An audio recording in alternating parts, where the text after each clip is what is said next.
Merci beaucoup, très cher Edgar, cher professeur Lemoine, chers amis tous. Nous partirons d'une remarque faite par Prigogine il y a déjà quelques années. Dans la science classique, le concept de temps semble un cadre vide qui n'intervient pas dans la constitution interne de phénomènes. Le concept de temps semble, en ce sens, oublié ou même méprisé. Or, la science contemporaine commence à sortir de sa torpeur à l'égard du temps. Elle donne de plus en plus à celui-ci une signification d'intégration. Pour prendre une comparaison, le temps ressemble à un lubrifiant dans une machine qui baigne le tout pour permettre à celle-ci d'avancer à sa véritable cadence. Cette question interpelle directement les sciences, qui fixent leur but dans la connaissance du monde, y compris l'homme, et la philosophie, qui veut comprendre comment l'homme parvient à la connaissance du monde. Il s'agit donc de voir comment les sciences de la nature ont voulu, pendant des siècles, échapper à la vision du temps comme un opérateur unidirectionnel, c'est-à-dire la flèche du temps dont parlait mon cher ami. Puis, il faut reconnaître, ne fût-ce que d'une manière purement phénoménale, le vrai sens du devenir dans le cadre des lois de la nature. Il semble alors qu'il faille changer l'image d'un monde infini et fermé, c'est-à-dire complet et saisissable à la limite, par celle d'un monde fini et ouvert, c'est-à-dire qui se fait constamment et qui fait place au devenir dans le sens fort du terme. Le premier modèle s'identifie avec le déterminisme scientifique, tandis que le deuxième le fait avec la raison qui se demande comment l'univers se fait à partir de ce qui est fait et qui ne peut fleurir qu'au sein de la pensée complexe.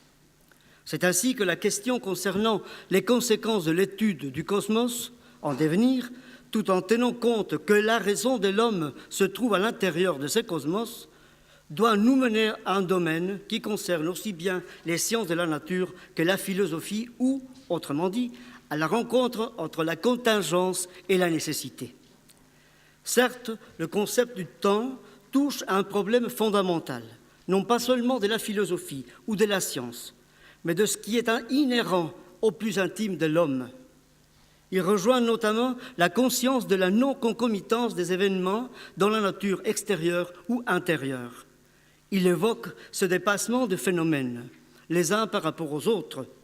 Il s'attache à la succession de faits derrière laquelle l'homme court comme voulant avoir une prise sur eux, tout en échouant à chaque instant. Mais par ailleurs, l'ensemble des faits ne peut pas se poser d'une manière simultanée à l'esprit humain, car cela deviendrait écrasant pour lui. Ainsi, celui-ci s'éparpille en séquences d'impressions. De plus, tout ceci se présente aussi sous la forme d'un ordre cruel qui nous impose, malgré nous, le vieillissement, la maladie, la décrépitude et la mort auxquelles personne ne peut y échapper, tellement lourd est son caractère irréversible. L'opérateur de la connaissance doit devenir en même temps l'objet de la connaissance, dit notre cher Edgar Morin. L'image souvent employée par les anciens pour parler du temps et de la temporalité, c'est-à-dire des effets du temps, fut celle d'un fluide qui a le comportement d'un écoulement stationnaire contraint à passer par un point de dimension nulle, c'est-à-dire le présent, l'avenir devenant passé après avoir été contracté, rétréci à ce point. Ce fluide du temps coule d'une manière continue, et par là on pourrait penser que sa dynamique est bien décrite, mais il n'en est rien, puisqu'il est très loin de rendre compte du devenir dans la nature. Or, une description de ce genre, à l'égard du temps, n'est qu'une description du comment, et non pas du pourquoi. Et ce comment ne se réfère pas à la nature du temps, mais à ses effets sur les choses du monde. De plus, le danger d'une telle description est qu'elle risque de nous faire utiliser dans la description ce que nous voulons décrire.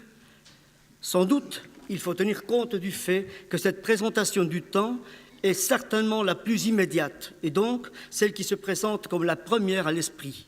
Cet esprit fait certes un effort pour pouvoir saisir le comportement de la nature. Et cet effort est à son tour minimisé par le biais de la symétrisation des idées, et même de représentation des choses. La méthode dans la recherche scientifique a changé au long du siècle dernier, surtout à cause de découvertes de certains phénomènes de la nature, au niveau microscopique et macroscopique, à la superposition des sciences, des technologies et des philosophies. C'est pourquoi nous souhaitons souligner qu'une telle conception du temps est tout à fait dépourvue de signification topologique. Et encore, elle empêche la raison de faire l'acquisition d'un véritable devenir dans le monde, c'est-à-dire d'une authentique évolution créatrice à la Bergson qui tienne compte d'elle-même en faisant partie. C'est ce que Edgar Morin a si magistralement signalé en disant que, je cite, « les résultats des sciences du cerveau, de l'esprit des sciences sociales, de l'histoire des idées, etc., doivent rétroagir sur l'étude des principes qui déterminent de tels résultats.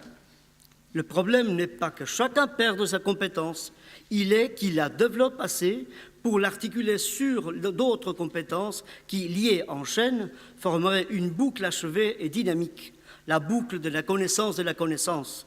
Voici la problématique de l'épistémologie complexe. » Fin de citation. Partant, l'épistémologie a subi les conséquences de cette évolution, puisque c'est la dynamique de la connaissance même qui s'est trouvée modifiée.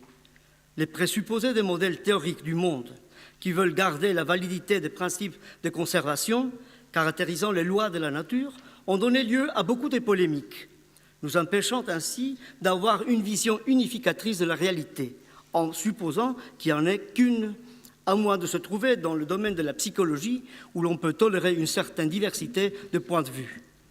Parmi les aspects perturbateurs de cette ambition d'unité des savoirs, on rangea des phénomènes qui se révéleront plus tard être d'un ordre fondamental, tel fut le sort du temps.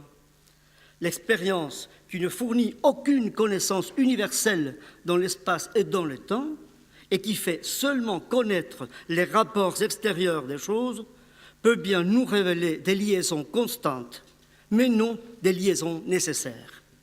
Il faut donc, avant tout, qu'une synthèse soit connue a priori pour qu'elle soit susceptible d'être nécessaire. Peut-être, il est vrai, resterait-il à savoir si une telle synthèse est nécessaire au point de vue des choses, comme elle l'est pour notre esprit. Mais d'abord, il suffit qu'elle le soit pour notre esprit, pour qu'il n'y ait pas lieu d'en discuter la réalité objective, cette discussion ne se pouvant faire que suivant les lois de l'esprit. Si par hasard le cours des choses ne se conformait pas exactement aux principes posés a priori par l'esprit, il en faudrait conclure non que l'esprit se trompe, mais que la matière trahit sa participation au non-être par un reste de rébellion contre l'ordre. Pourtant, on ne saurait toujours pas dire de manière précise qu'est-ce qu'est le réellement simple. Étant donné que les sens externes ne sont que des concrétions partielles du sens commun, on devrait commencer par la recherche du simple dans l'espace, qui lui est ordonné en tant que son objet formel. Nous ne pouvons pas cependant nous arrêter là, puisque l'espace se remonte au temps et constitue, pour ainsi dire, un temps figé, gelé, un temps à l'état congelé. Plus particulièrement, l'espace est la même chose que le temps réduit au présent.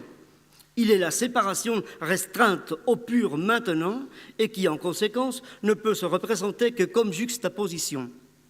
Par ailleurs, le maintenant n'est, en son essence ultime, que la transition entre le passé et le futur, entre l'espace déjà fait et l'espace à faire, entre l'oubli et l'ignorance, entre la foi et l'espérance, de telle sorte qu'en tant que dimension du temps, il peut seulement être compris par référence aux deux autres dimensions temporelles. Ceci équivaut à dire que l'espace ne peut se comprendre qu'à partir du temps. Finalement, nous nous trouvons conduits du simple dans l'espace au simple dans le temps, arrivant ainsi à la mémoire sensible dont l'objet formel est le temps en tant que passé. La flèche du temps, dans le devenir impitoyable qui est le sien, se placera alors au centre névralgique de l'évolution épistémique, comme garant du passage de l'ignorance à l'oubli par la connaissance. Le temps, la seule dimension qui soit, sera dès lors le faiseur d'espace. À deux reprises, dans ses cantates, Jean-Sébastien Bach fait mention de la phrase « Ô éternité, terrible mot ». La mélodie qui répète sur les paroles « Ô éternité, temps sans le temps » s'élance graduellement vers les cieux, comme gravissant l'échelle de Jacob. Plus précisément, cette ascension s'effectue en deux étapes. Le son de l'axe médian jusqu'au milieu du chemin se répète. Ainsi, la durée d'un instant, une traverse horizontale suspend la verticale de l'ascension. De même, au pied et au sommet, on retrouve le ton identique en termes de hauteur absolue. Ces deux répétitions, l'une réelle sur l'axe, l'autre virtuelle au début et à la fin, mènent à penser que la véritable amplitude de ce contour mélodique est égale à 0. Par conséquent, cette ligne, à l'instar de l'éclair lancé vers le haut, peut se révéler comme une métaphore d'une ascension inéluctable et paradoxalement comme le reflet métaphysique de l'immobilité, l'image d'un arc reposant sur un même appui. Si d'aventure un extraterrestre en vacances chez nous me demandait de résumer le contenu de cette image du temps en tant que faiseur d'espace, je ferai appel à la figure mélodique esquissée plus haut, car elle rend de manière particulièrement claire, du moins à mon avis, l'équation bacchienne entre l'instant et l'éternité, ou, si l'on veut, le temps sans le temps. Au cas où notre extraterrestre ferait preuve de curiosité, je pourrais le renvoyer au refrain du poème de T.S. Eliot, Four Quartets, « Ma fin est mon commencement », ce que fait transparaître assez explicitement cette même figure symbolique. Autrement dit, je lui ferai comprendre que la sortie dans l'espace ouvert est probablement impossible avec pour seule méthode la logique rationnelle, ne fût-ce qu'à cause de son infinitude. Il est connu que, habituellement, l'infini s'associe dans notre conscience avec le fini absolu. La conclusion nous ramène à la source. La pensée complexe est exaucée, bien que son pouls continue à battre en dehors des limites de la composition du réel parfaitement équilibré. L'unisson final ne marque-t-il pas la fin de l'espace du phénomène et non pas de son temps? La science, bien comprise, a bien sûr ses méthodes propres à elle, afin de créer à l'infini fini, des outils nivelés, rhétoriques et architectoniques. Leur principe commun aboutit à l'antinomie de l'état d'apaisanteur et de la gravitation universelle. Le but est l'expansion de l'univers.